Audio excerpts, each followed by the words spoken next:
How we doing, everybody? It's Coach Alex from Maximize Potential coming at y'all with another great Wellness Wednesday. Today I want to talk about proper breathing while we're lifting. But before we get into that, our cold weather gear is finally here. We've got sweaters, we've got sweatpants, we've got beanies, and we've got a good assortment of sweatshirts. We've got a good handful of deals on a lot of these products, so go ahead and grab some while those deals are still on. I'm going to go ahead and leave a link down in the comments below. Today I'm talking about breath control while lifting. So let's go ahead and jump right into it.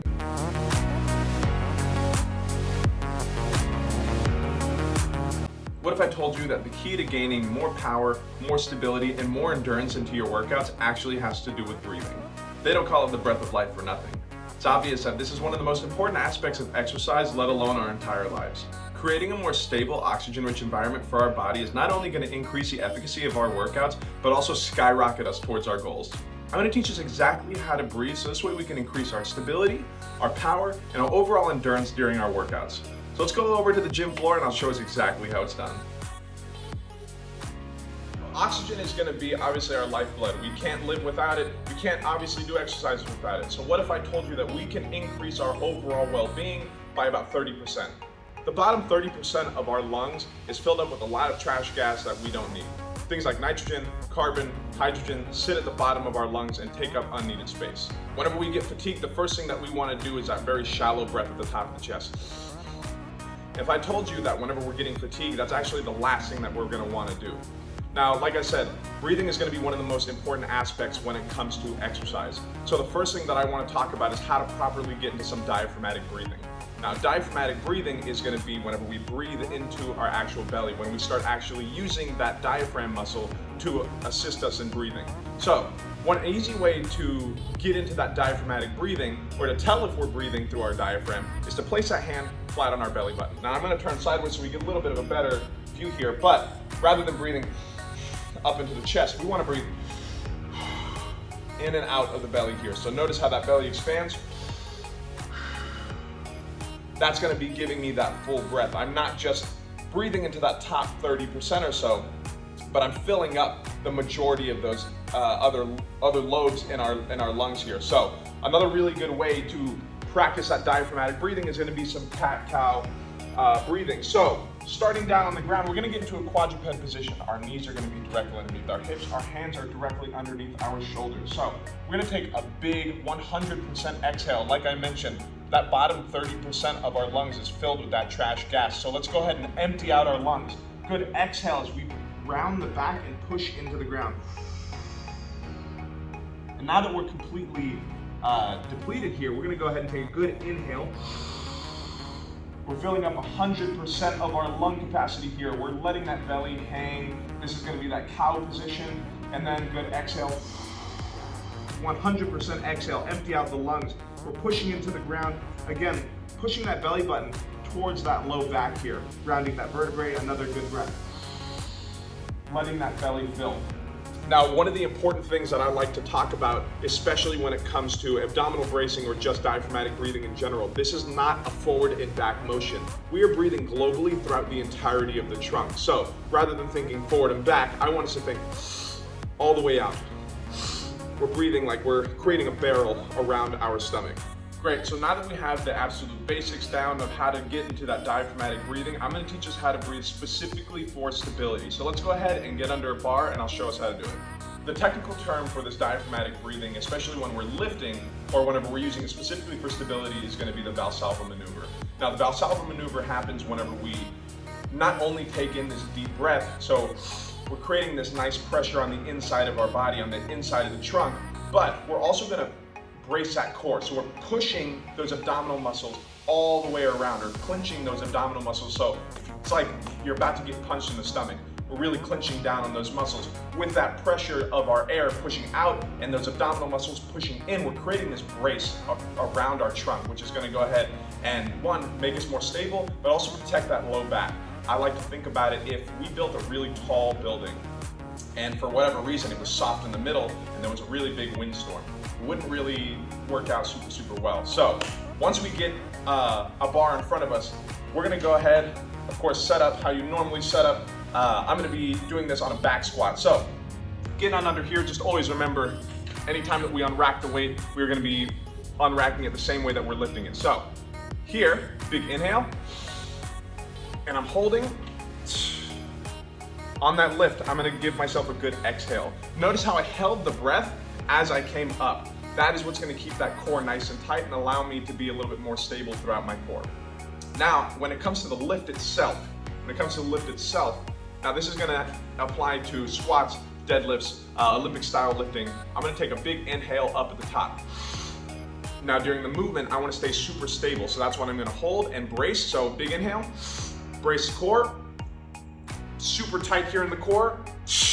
Good exhale as we come up. One more time, big inhale, bracing the core, coming on down. Good exhale as we come on up. Now, I'm gonna do this without a breath and notice how much looser and how much more unstable I am in my core. So coming down, I'm even gonna woo. See, even I just decided to exhale a little bit on the halfway down there. And that made me shift a little bit onto that right side. So once we get that stability breathing down, we start lifting weights. Eventually our weights are gonna get heavier and heavier. Now, as much as I love these techniques, there's only so much that we can do. Now that's whenever other tools like weight belts are gonna come in. So whenever we have a weight belt, essentially we're already having this brace around our body. Now, this isn't gonna do all the work for us. It's not gonna do all the work for us, but we do wanna work with it.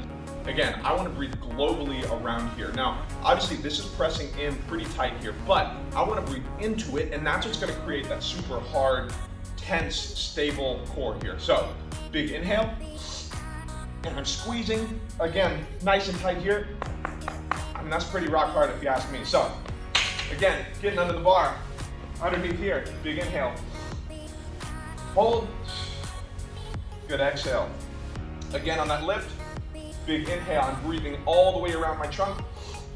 Good brace here, down, good exhale as I come up. Again, big inhale, good brace, down, and up. Great, so now that we know how to breathe properly for that stability, we can stack on top here and learn how to breathe for power. So, one of the things about the Valsalva maneuver that we need to understand is that if we hold that breath, especially if we were under a lot of pressure, so if we're lifting really heavy weights, is that can increase overall internal pressure, thus increasing our blood pressure, lead us to some risk of possible hernias. So we want to have that extra exhale in order to kind of mediate that internal pressure. The way that we're going to do that is by exhaling on exertion. So if we have a push exercise, like if we're doing a bench press, we always want to push, we want to exhale on that push. So that's why if you notice fighters, boxers, when they throw those punches, you hear that heavy on those punches, on those kicks. In addition, they're also getting rid of some excess unneeded gas, but we will get there in a second. So with our power, we're going to be getting under the bar. Pretend I've got like 400 pounds on each side. Again, setting up under here, taking a couple of steps back. Again, mediating that pressure, getting that off of the bar nice and powerfully. So again, for that stability, and then as we come up, say I'm stuck right here, if I continue to hold my breath, I can increase my risk for those hernias, I can increase my risk for shooting that blood pressure real high. If you've ever seen powerlifters, strongmen start popping a nosebleed or start getting a little blood vessel in the eye, that's essentially where that comes from. So making sure that we mediate it with that exhale is gonna be most important. So again, and I'm here, I'm struggling. All right, so that's gonna be breathing for power. Like I mentioned, whenever we see certain athletes, like fighters, throw strikes, you hear that heavy exhale. So like I mentioned, they're getting rid of that unneeded gas. So this is where breathing for endurance comes into play. So like I mentioned, whenever we get fatigued, our first instinct is to go that really shallow kind of breath, almost that hyperventilating. But like I said, what if I told us that the most efficient way to be doing that is going to be to exhale? So I feel like that's going to be against our natural instinct. But like right now, talking, getting through these battle ropes, starting to breathe a little bit heavier. So the way that I'm going to get into this is rather than just having the shallow breaths into my chest, I'm emptying out that bottom 30%. So all of that carbon, all of that hydrogen, all that stuff that's sitting at the bottom of my lungs, I'm emptying that out. So, and then, now I have a good 100% oxygen re-up back into my lungs. So this is why it's important to be breathing in between our exercises or in between our reps. So making sure that we have breath in between those squats, making sure that we have a breath in between those rows. So exhaling on exertion, getting rid of that excess gas. I promise you, this is gonna help you go another 5, maybe 10 reps extra. Well, anyway, y'all, that's about all I got for us today. Don't forget, our cold weather gear is finally here, so go ahead and grab some while those deals are still on. There's a link down in the comments below. Remember, this is always a conversation, so don't forget to leave a like. Comment down below with something that you learned, any questions that you may have, or suggestions for future content that you want to see. But other than that, I'm Coach Alex. Y'all be good. Drink some water, and I'll see y'all in the next one.